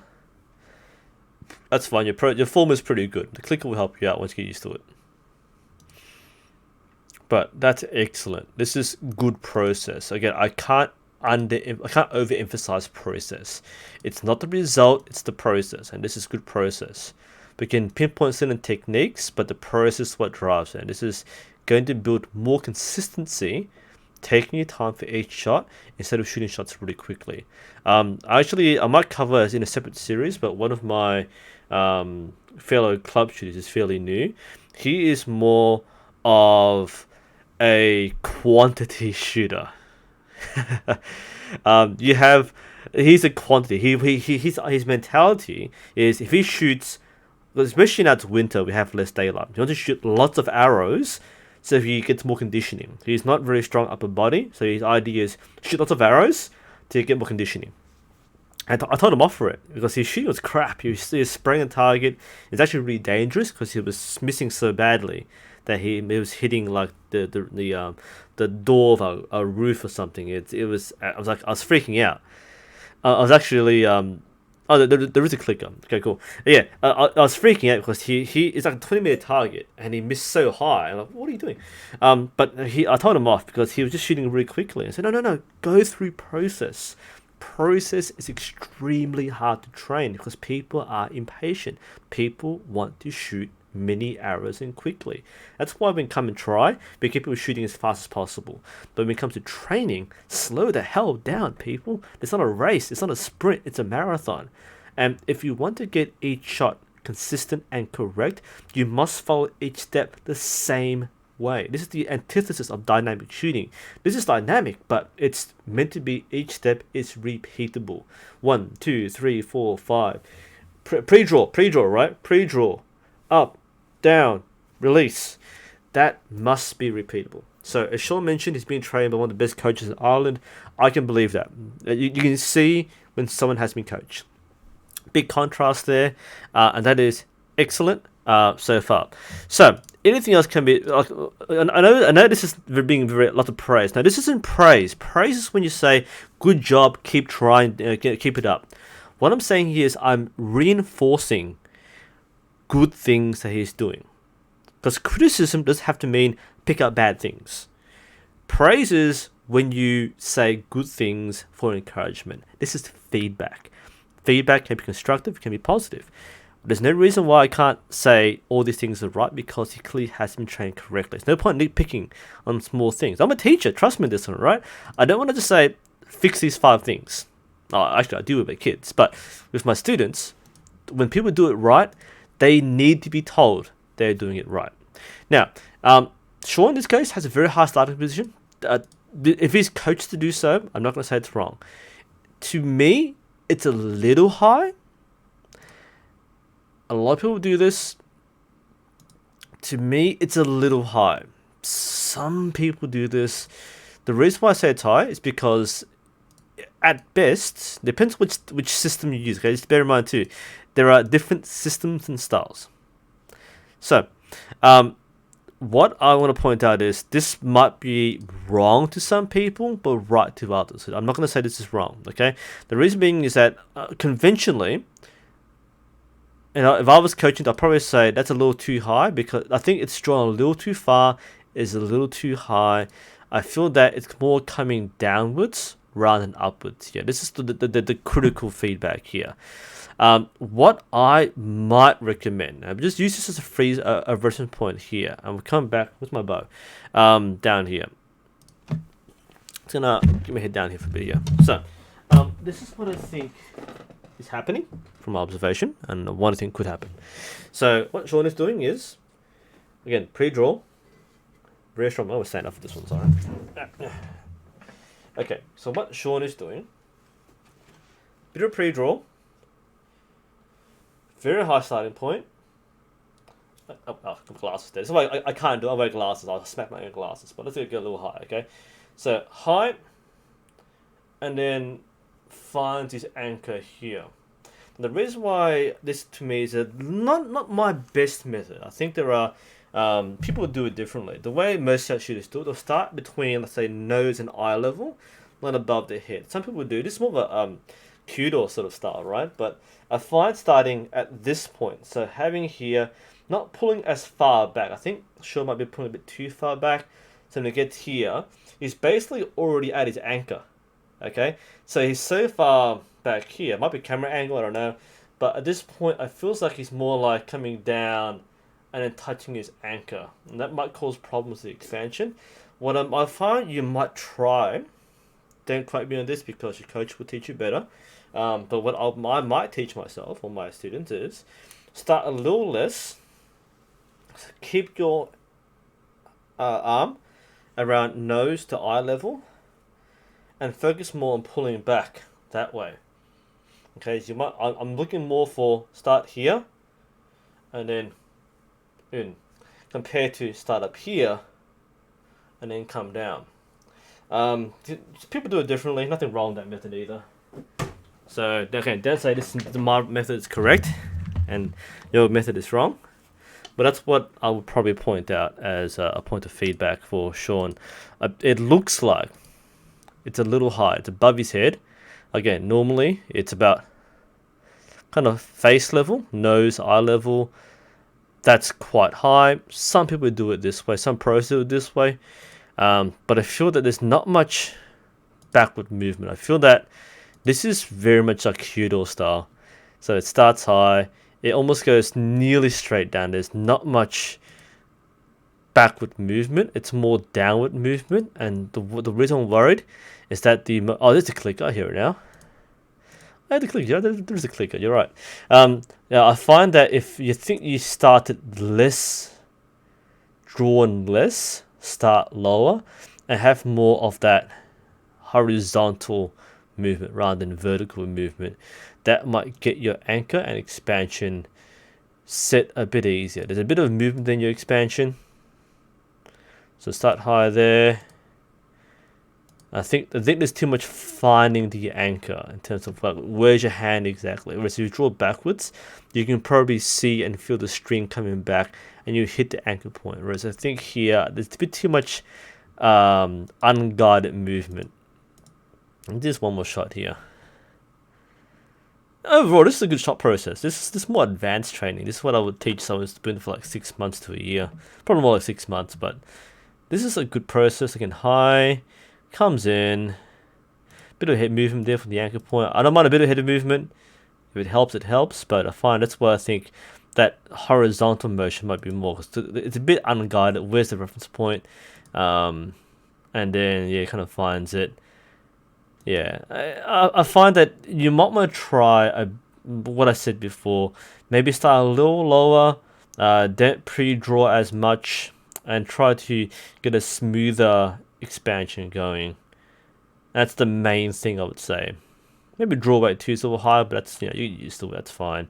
But that's what I would recommend mostly. There's this and down. I find that you're going high and then going down and then pulling back. Whereas if you go a little shorter, so a bit of tension, start nose height, pull, go under your jaw rather than around the jaw. So pull under the jaw, anchor up, squeeze through, might be a little better than having a high draw and coming down this way. And so I don't think this is the method's working. Again, you're trying to find the anchor.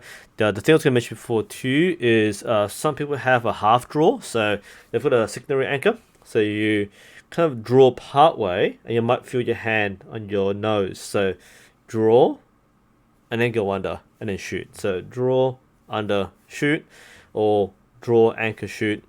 Same thing either way.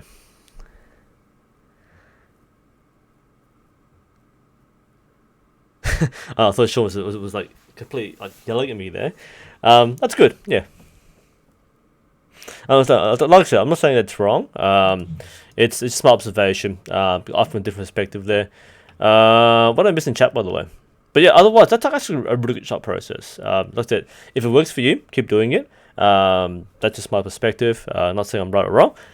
This is just something different to consider. But again, if you're being coached, listen to your coach. Don't listen to me. I'm not your coach. Listen to your coach. They know you best. They've got their methods. That works for you. It works for you. To some comments back over here. Sorry, I wasn't watching the chat before.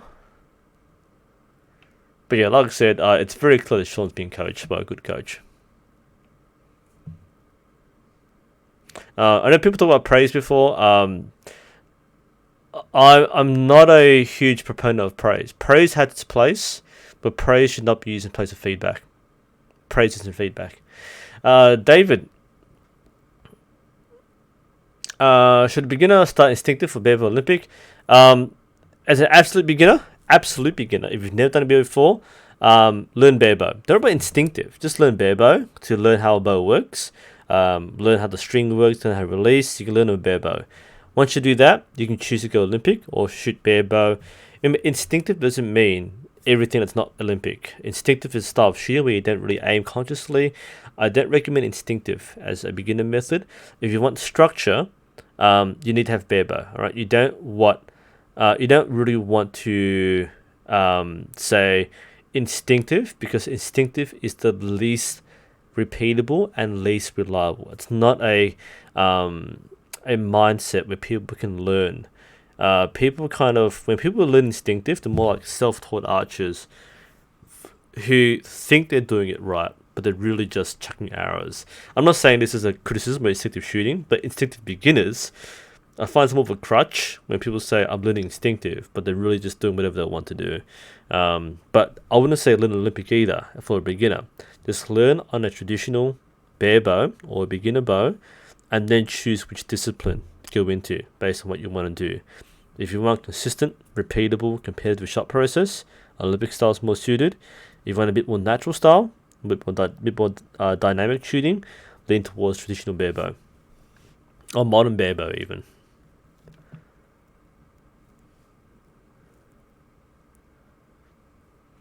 Okay. Jebright mentioned draw weight. Young guy, he'll get used to draw weight.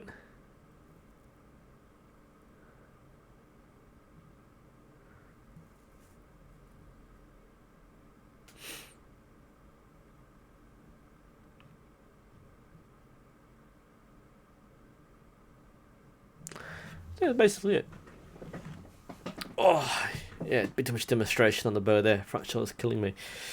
Yeah. Oh, by the way, I'm gonna eventually come out of retirement from my club. I've been on break for a long time. I'm supposed to like run the club tomorrow, so don't want to stay up too late. But that, I think that covers all the outstanding videos. So yeah, well done, Sean. Yeah, I think your process is excellent. I don't really have major areas of concern. We looked at I think for those who, I think Christian's still here. He's leaving before, but Christian was here. Yeah, I think Christian, your form has a lot more to work on, but you're not being trained to the same intensity as Sean is. But you can see, I think Sean's style is what you kind of more want to go towards.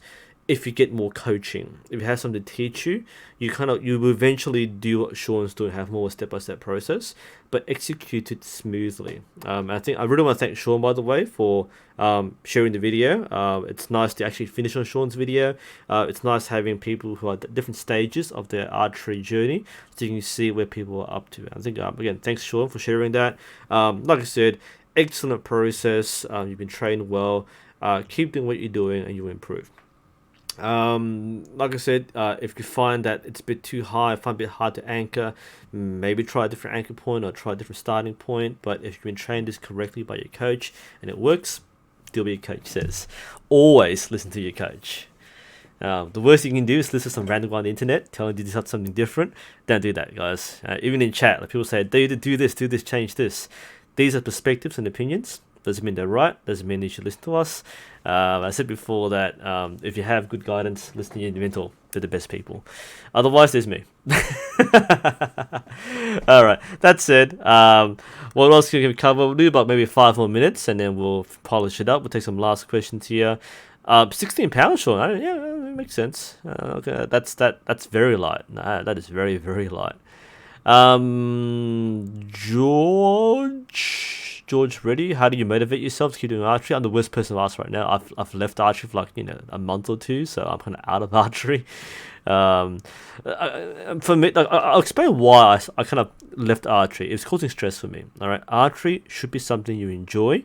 It shouldn't be something you work for unless you're competing for it. I was enjoying myself. Our club wasn't running events that people were doing. There was no retention. So I was like, well, what's the point of doing archery? I'm still in that mindset now. Why am I doing archery? For years, it was basically volunteer work. It wasn't a hobby. It wasn't a sport for me. I barely did it. I had a bow. I have many bows, but I was doing it as a volunteer job, and I wasn't doing it for fun. And that's why I quit, basically. I took a break. And I was slow to get back into it, but I was having a lot of trouble mentally telling me, why do I do archery? So I wanted to stop coaching. I want to stop running commentary programs. I want to take a holiday for myself. I'm stressed out by my hobbies. My actual job is stressful, sure, but my hobbies are stressing me out even more. There's a lot of voluntary expectation. I'm gonna do a video on burnout at some point because this is a big club problem overall for many volunteer clubs. Very, very big thing is volunteer burnout, and I'll talk about that at a different point. But yeah, how do you motivate yourself? Set personal goals. It might be a score, it might be a competition, it might be doing certain milestones, getting ranking points, getting badges. Have some kind of something to work towards. Now that's one way to get yourself motivated. I dropped out because I didn't have a goal. It might have been like compete in a state team, and there are people in my club who made the state team. That's fantastic. The people who are shot alongside and now shooting overseas. They're in Tasmania shooting Trans-Tasman against New Zealand. Sorry, not Tasmania. They're in New Zealand shooting the Trans-Tasman competition. They're in Samoa. They're in Asia. They're in Rome right now for the Universiade. I know these people. I've met them online. I've met them in person. I could have been competing at a high level, but I didn't. I spent most of the time instructing and coaching and doing YouTube and not really pushing myself. So I didn't really have that drive to reach higher level. And I'm someone who's driven by results and performance. So when I started to stagnate, I started to lose interest, and therefore I stopped doing that. But yeah, set personal goals for yourself then. When's the next form check? Maybe in December? No. I try, I originally started this as like once a month. It's been really tough for me. Like I said, I'm trying to take a break from archery. I'm slowly coming back to it as work balances out, and I treat myself a little bit better, give myself more time to do what I enjoy. I'll do more frequently. I normally wait for like 3 or 4 people to send me videos. We had like 6 from like 6 months, so that's quite a long stretch. If people keep sending me videos, I'll probably do more frequently. But let's aim for next month. Okay. I'll try to alternate between the Q&As at the end of the month and the form checks mid-month. So expect this the second week of the month. I'll try to aim towards that. So if you want to send me stuff, then send me stuff. I'll take that and I'll look at it as soon as I get it. If you want to send me any form check videos, the email address is new.sensei.archery at gmail.com. That's the if you're not sure what it is, go to my Facebook page. You can send it via Facebook or send it to my email address, or just give me a link or something. That's fine. I may have missed some form checks on Facebook. If I have, I will do a second stream very shortly. I haven't cleaned up my Facebook messages for a long time. Also working with sponsorships too. Yeah, am I motivating myself to start archery? I've been coming back to the club a few times. I've done a couple of small videos. I'm doing the basics again, trying to reinvigorate that. Shooting more trad and shooting more Asiatic has been interesting. But this is my longest break from Olympic archery I've ever had. Honestly, I'm finding it hard to find a reason to come back. That's how hard it is right now for me because it's been so unenjoyable.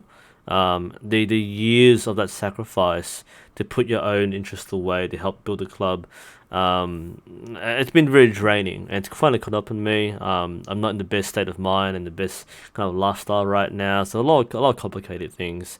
So yeah, basically I cancelled the club. That's what happened. We closed everything down. There are new people there. I guess for me, like everyone I knew who started archery kind of left, except for a couple of people, and even then, I don't really have any close friends who do archery. I still don't. That's kind of really hard for me to kind of in my mind. I've got no one to enjoy it with, and it's just really hard to motivate myself. The people I would have enjoyed it with don't do it anymore. So it's kind of like everything's just flaking away. So I'm in a phase of loss at the moment. I don't really feel a gain, and again after 7 years of like no progress, I'm like, why am I still doing this? So that's where I'm at the moment. Again, I'm going to be at the club tomorrow. There are people there who are relying on me to coach them and teach them the basics, and once I get people excited again, I'll be really excited to shoot myself. But at the time being, I want to get back to see how I feel. I just don't feel that pressure to do things I don't want to do. When your hobbies become habits, that's when you're in the wrong state of mind. That's what I'll say. Yago, I recently got the Archix View. Yay! I got an OMP bow. Yay! That's awesome. No, that's a good bow to use. Nice and simple. I usually bring that every now and then. People want to use like a light bow. It's not the club bow. I lend them my personal bow. I think let's cover all the big questions, right? The core hit decent, but the core bows are good starter bows. All right. Well, I think that will mostly cover our form check. It's been near 2 hour stream, so we've cleaned out that backlog. I might have missed people on Facebook. I do apologize if I have missed you. Send me a message again on Facebook, and I'll do that. If you've got more videos to send me, then hopefully this time next month we'll get to another form check. It won't be 6 months, but things in the way, but it should be pretty good there. Again, I thank you for all of you for sharing your experiences. We all learn from each other. And you guys are fantastic. Hope you learn from this as well. We all learn from each other. I learn a lot from you guys, and you learn from me, and that's how it works together. So, thanks for joining me, guys. Hopefully, we'll see you soon. The next live stream will be either a form check if I missed anything, otherwise, it will be the end of the month Q&A. I'm trying to work more towards getting special guests to appear on the streams. That takes a bit of time to organize, but if I don't get a special guest, we'll do a regular Q&A. I'll be around. Feel free to ask me questions then. Anyway, thanks for watching. Hope you enjoyed the rest of the day where you are. It is now like 1 a.m. here. I gotta sleep and wake up and go to work at some point. But thanks a lot, guys. Hope you take care of yourselves. Enjoy your archery, and as usual, shoot straight and aim for your best.